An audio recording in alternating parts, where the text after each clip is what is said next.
We're continuing with dress selection and design. So here we see side flares broadening hips excessively. Side seams throwing flares at the sides. So this section is called accenting by repetition or contradiction. Verticals, horizontals, diagonals, and curves accent the directions in which they run.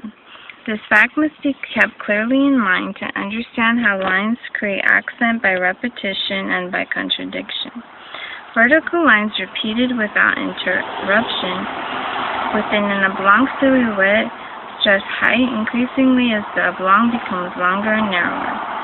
Applying this optical illusion to dress, a tall, thin woman wearing a tubular beltless sheath, striped or paneled vertically, appears emaciated, thin, and austere. As one would expect, repeated verticals accent height, thinness, and severity. But observe the same line arrangement on a short, stocky figure. The rectangular sheet is so much shorter and wider and contains so many more vertical lines that the eye follows them across the figure rather than up and down. In this case, uninterrupted vertical exaggerate shortness and breadth by contradiction. They conflict with the shape and nature of a short, stocky person. Next, compare the optical effects of three vertical panel arrangements on a short, broad figure. The three-panel division spaced unequally with the center panel dominant is more slenderizing than evenly spaced stripes, and the seam down the center, although not as slenderizing as the three-panel division, is an improvement over no seam at all. Since a sheath or a skirt with no vertical seams except at the sides is certain to flare at the sides, it broadens of any figure greatly, and a short, stocky one disastrous.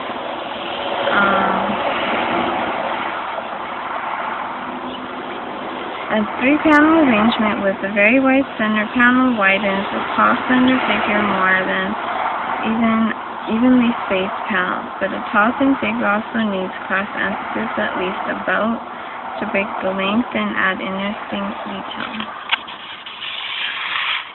Vertical accent height and thinness by repetition, and shortness and width, and by contradiction only when figures are either very tall and thin or short and stocky, the two extremes.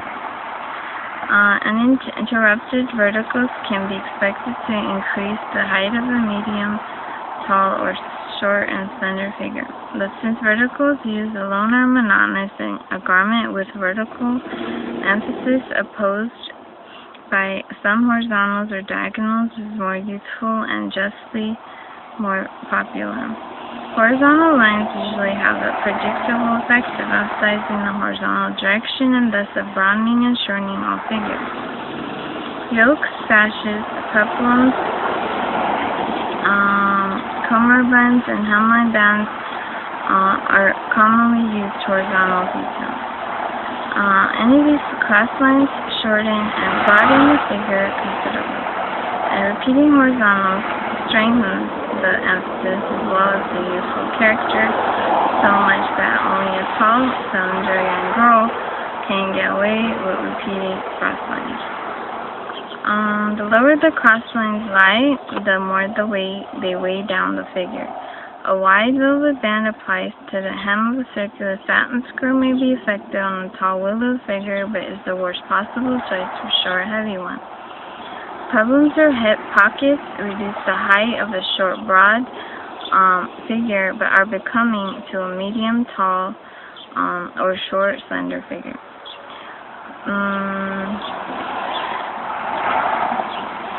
Because broad sashes and cummerbunds thicken and broaden all waistlines, only tall, slender figures can carry them. Short, heavy women, however, find shallow shoulder yokes becoming, particularly if they support folds which cast vertical shadowy lines over the bust.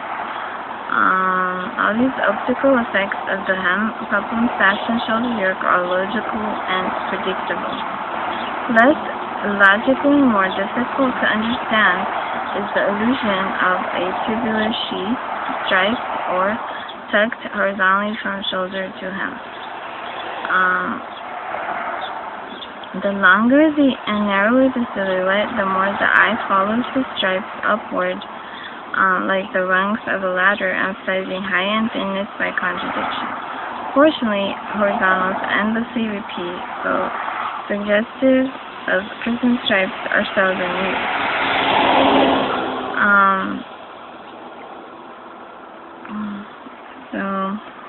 Since all horizontals mark off figure height bluntly, diagonals are generally preferred, and curving diagonals harmonize better with feminine curves than straight diagonals. Diagonal lines generally accent the direction in which they tilt. The more they tilt vertically, the more they increase height and emphasize severity. They therefore accent the angularity of thin bony figures by repetition. Their exaggeration of roundness by contradiction is perhaps less familiar. The harsh V neckline and long V neckline, seeming frequently recommended for overweight figures, accent heaviness because they refute every line of face and figure. Curved lines are the lines of compromise, the softeners, and also lines of beauty.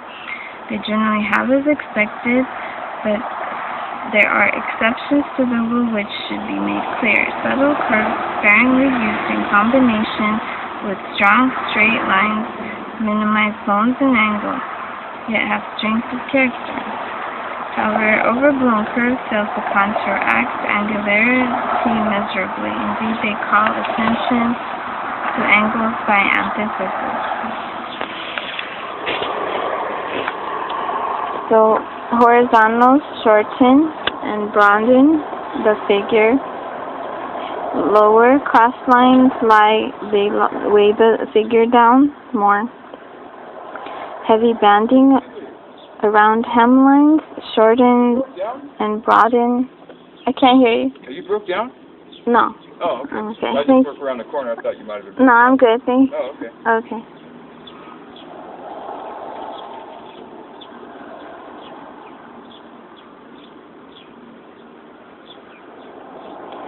And then hip pockets, broaden hips. A wide sash thickens the waistline. Shoulder details emphasize height and cut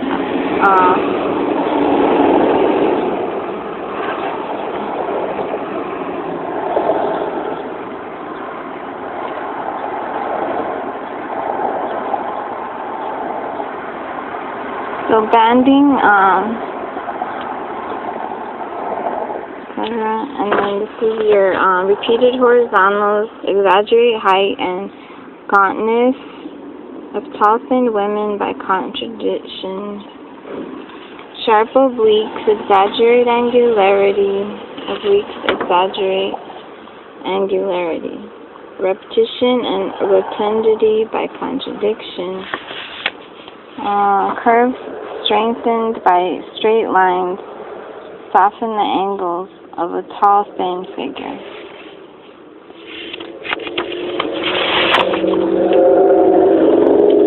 Beruffled shears caricature angularity as much as redundity.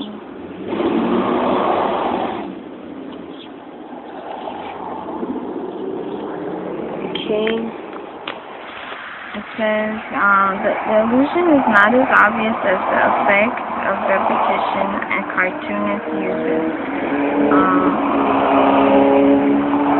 And he exaggerates round, full faces and round bodies by echoing their roundness ludicrously. No dress could be less appropriate for an overgrown, angular young girl than a beruffled pastel sheer. And the same dress is even worse on an overweight butterball figure. The first school looks more gangling and awkward than ever, and the second fatter and rounder. The same lines accent the angularity of one by contradiction and the roundness of the other by repetition. In sum, no advice could be worse than prescribing without qualification verticals for short, stout figures, horizontals for tall, thin ones, sharp diagonals to slenderize round bodies, and curves to soften angularity. Yet, such advice is frequently and thoughtlessly given. This oversimplified formula works as long as there is harmony between body and garment lines. When the two conflict violently, lines always accent by contradiction.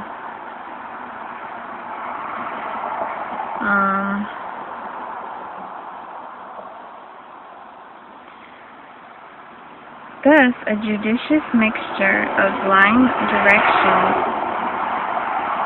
combining strength and softness, produces larger as well as more flattering designs, providing the line direction most needed by the figure remains dominant. Converging and diverging pairs of diagonals. The eye focuses on the meeting point of a pair of converging diagonals, pauses, and then follows them outward to their diverging ends. The eye also follows the slope of converging diagonals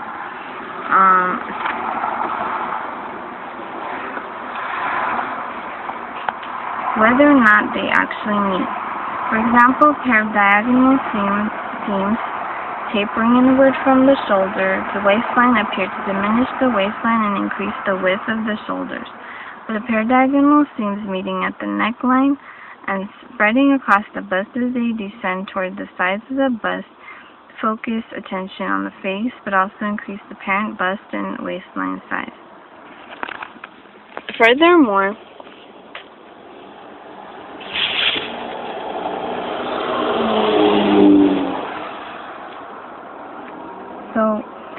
repetition of the line movements strengthens the illusion.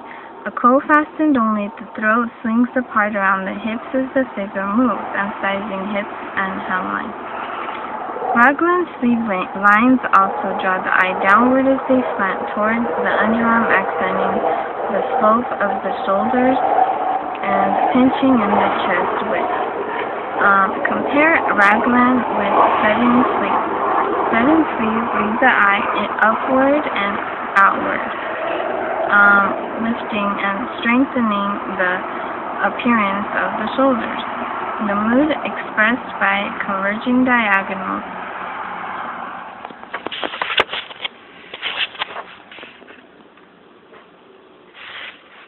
so showing sleeves, narrowing of chest and the shoulders,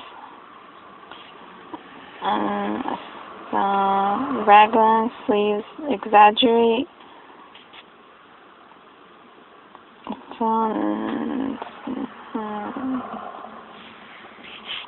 converging, diverging pairs of obliques, broaden shoulder and whittle the waistline, increase hip and hemline, and bust and waistline.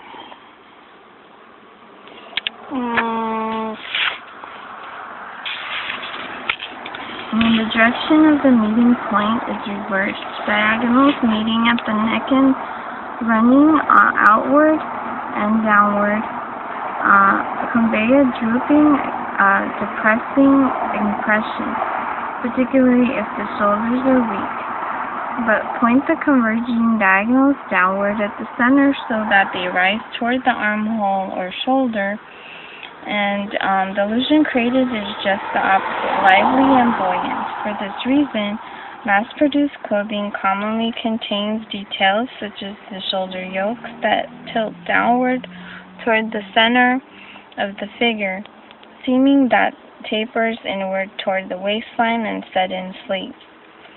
Because these lines flatter more women, they sell better than lines that draw the eye downward and outward toward the sides. So, mood expressed by pair of oblique lines upward soaring lines are lively and buoyant.